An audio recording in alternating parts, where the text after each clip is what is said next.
itu soal nanti di-videoin aja. Maher, kenapa ada hantu di bawah gitu? Kalau menyangkut pencemaran nama baik, penghinaan harus yang bersangkutan Iya. ke orang lain. Nah sekarang itu setelah dianggap sulit main, maka yang dimainkan soal ucapan. Itu kalimatnya begini lengkapnya nih. Kita ini punya tempat bagus, mahal di Jakarta. Tiba-tiba kita jual, lalu kita pindah tempat ke jin buang anak. Nah, kalimatnya kurang lebih begitu ya. Lalu kita pindah ke tempat jin buang anak. Nah di Jakarta istilah, kalau kita nyewa lagi gitu kan ya. Di Jakarta tempat jin buang anak itu untuk menggambarkan tempat yang jauh. Jangankan Kalimantan, istilah kita mohon maaf ya. Monas itu dulu tempat jin buang anak. Ya. BSD Serpong Damai itu tahun 80-90-an masih tempat jin buang anak gitu loh. Istilah aja ya. Istilah biasa. Nah, Iya. tapi teman-teman saya nggak tahu dengan motivasi apa segala macam, ada yang berusaha memainkan isu ini. Tapi meski demikian, bahwa saya ingin menyampaikan bahwa buat saya minta maaf itu benar-benar bukan masalah. Saya akan minta maaf. Itu mau dianggap salah, tidak salah, saya tetap minta maaf. Jadi Cuman begini. saya tidak pikir lagi. Cuman yang saya sampaikan dalam konteks tempat jin buang anak itu untuk menggambarkan Ya. lokasi yang jauh, Ya. terpencil. Gitu. Kalau kemudian teman-teman di Kalimantan merasa terganggu, terhina segala macam, tentu saya Enggak ada. Ada, Bang, ada, Bang. Saya orang Kalimantan. Saya orang Kalimantan. Ya orang Kalimantan yang seperti apa yang merasa terganggu. Hari ini kita Nanti Ayahanda mohon juga bicara menghimbau Itu teman-teman. lebih ada juga Habib biar- Banua biar itu, agak yang tenang Habib itu. gitu kan. Bagus, teman saya Habib Banua, Abdurrahman Bar. Jadi harus minta maaf. Ya udah minta maaf udah selesai. Tapi ini kan omongan standar aja, tidak ada sesuatu. Setara-setara aja. Saya apa yang masalah ini? Tidak ada masalah, hanya istilah jin buat anak. tempat jin buang anak. Tempat. Iya. Jadi itu sama sekali ya, tapi tetap bagaimanapun juga saya tetap minta maaf. Kalau Iya. apa-apa yang ternyata ucapan tadi itu dianggap melukai, Iya. ya. Buat kami di sini di Jakarta khususnya itu istilah yang sangat umum.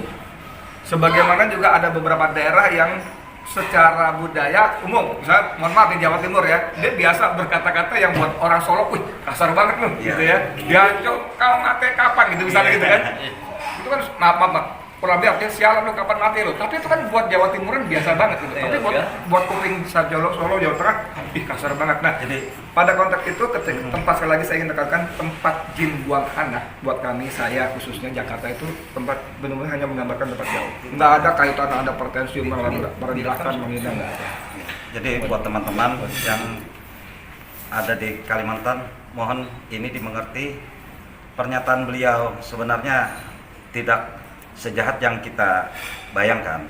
Terus juga apalagi di situ ada kata-kata monyet, itu yang kita Bukan dengar. saya itu lagi. itu celotehan di belakang aja.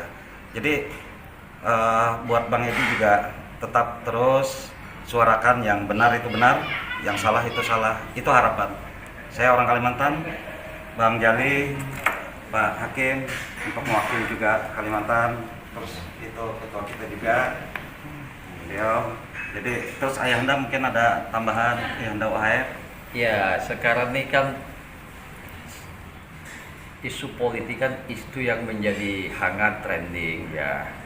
Apapun ucapan itu bisa diinterpretasi dengan berbagai macam cara. Nah, ini kan fenomena kelucuan-kelucuan politik di negeri ini ya. Dan bisa di-framing ketika di pihak mana yang ngomong dan pihak mana yang merespon. Iya. Nah, kita lihat yang menanggapi ini kan tahulah semua kan. Saya sebagai seorang akademisi, saya menilai ini itu standar-standar aja dalam bahasa jurnalistik. Tidak ada yang tersinggung. Ya, biasa-biasa saja. Ya, mungkin lebih banyak ucapan-ucapan yang lebih Kasar. menyakitkan, yang kasar daripada sekedar apa dikatakan oleh Bang Edi. Bang Dedi. Bang Edi. Saya menilai itu standar saja, komunikasi yang lebih ya yang lucu-lucu aja, karena istilah-istilah itu kan sudah umum di Jakarta ya, seperti Bang Edi tadi bilang, itu kan suatu tempat yang jauh. Secara spesifik apa yang tersinggung ya, justru saya mengatakan dalam beberapa YouTube yang saya buat, justru yang saya ingin pertanyakan soal pemindahan ibu kota yang timingnya nggak pas dari mana Nah, duitnya itu. itu yang lebih penting. Dan di sini jelas kepentingan oligarki, ya sepertinya kebijakan dipaksa-paksakan. Jangan mencontoh Malaysia berhasil yang memang sudah leading ekonominya. Kita ini mau makan aja rakyat susah akibat COVID, masih banyak yang nggak bisa sekolah, ya masih banyak yang sekolah, kemudian kemiskinan. Itu yang lebih urgent daripada memaksakan pemindahan ibu kota. Saya dalam posisi tidak menolak dan tidak atau menerima posisi saya bahwa ini timingnya tidak pas. Pertama dari mana duitnya? Kalau kita harus ngemis-ngemis kepada negara, khususnya Cina lah, ya orang semua tahu. Ini kan kita juga akan tersandra oleh kekuatan negara yang mensuplai dana. Jangan sampai negeri kita ini juga kayak di beberapa negara di Afrika yang tersandra oleh kekuatan kepentingan ekonomi global. Nah, kita ini sudah dikuasai oleh oligarki kok. Nah, sumber daya alam kita di Kalimantan ini kan habis dipersembahkan kepada investasi, investor dan oligarki, baik itu oligarki lokal maupun nasional. Jadi itu yang penting kita perdebatkan, daripada memframing hanya sepotong kata dari Bang Deddy. Itu Benar, tidak Mas. menyelesaikan persoalan. Ini ada hal yang kemiskinan, sumber daya alam yang hancur, yang lubang tambang, tanah-tanah yang rakyat digusur, dimarginalkan, kriminalisasi, konflik sosial yang terjadi di Pulau Kalimantan. Ini yang lepas dari pantauan kita. Wartawan yang nulis kritis di penjara, dikriminalisasi. Kang Edi, saya tidak melihat itu sebuah penghinaan bagi saya sebagai seorang akademisi. Terima kasih. Wassalamualaikum warahmatullahi wabarakatuh. Waalaikumsalam warahmatullahi wabarakatuh. Ustaz Edi mau minta maaf di sini Enggak, sekalian. saya seperti bahwa saya tetap minta maaf. Dianggap menyalahi atau tidak menyalahi, tetap saya minta maaf.